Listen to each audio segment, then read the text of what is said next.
The news yesterday that it lost a $2.4 billion in the quarter. And that's just a prelude to an anticipated $8 billion in losses over the next 5 years.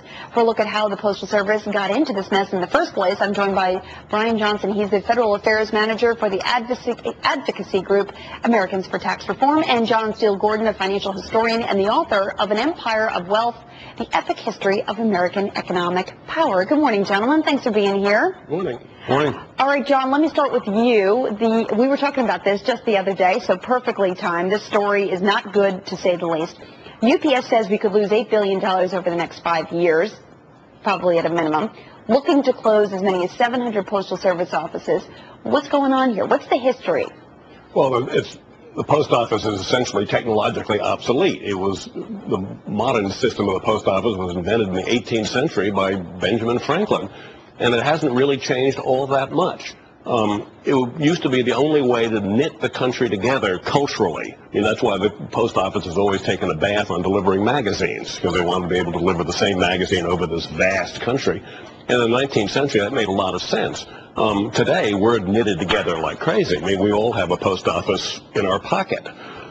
And so the post office is still the same as it was. So how much of it, John, is the technology, is just the evolution of the economy? I mean, what are the factors that are contributing to this, or have they mismanaged their business for far too long and not adapted to the changing times? Well, being a government entity has been mismanaged almost by definition, because, as I say, they're testifying before Congress. You know, a business, if it is not making money, it changes its business. But post office has to go to Congress and ask permission, and that means politics comes in. But the technology is changing. I mean, for instance, first-class mail has been declining now very rapidly for years, because people are getting their bills online, they're paying their bills online. I mean, I can't remember the last time I got a proper letter from somebody. You know, I get telephone calls or emails. Yeah, I send letters, Brian. I like to send letters, actually. I'm old school. But Brian, let me ask you, a lot of people suggest this thing isn't run right because, number one, it's one union, there's really no competition, and that perhaps what needs to happen here is we allow the mail service to be privatized in the way that we've seen it with the likes of FedEx and others. Is that the direction we're headed in?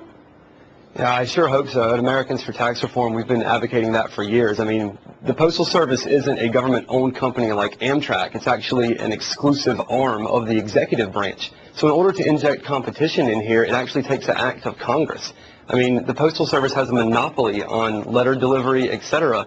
And when you have no competition, you have no room for innovation. I mean, the technology has lowered the price of flat-screen TVs because there's competition, there's room for innovation. When's the last time stamp prices went down?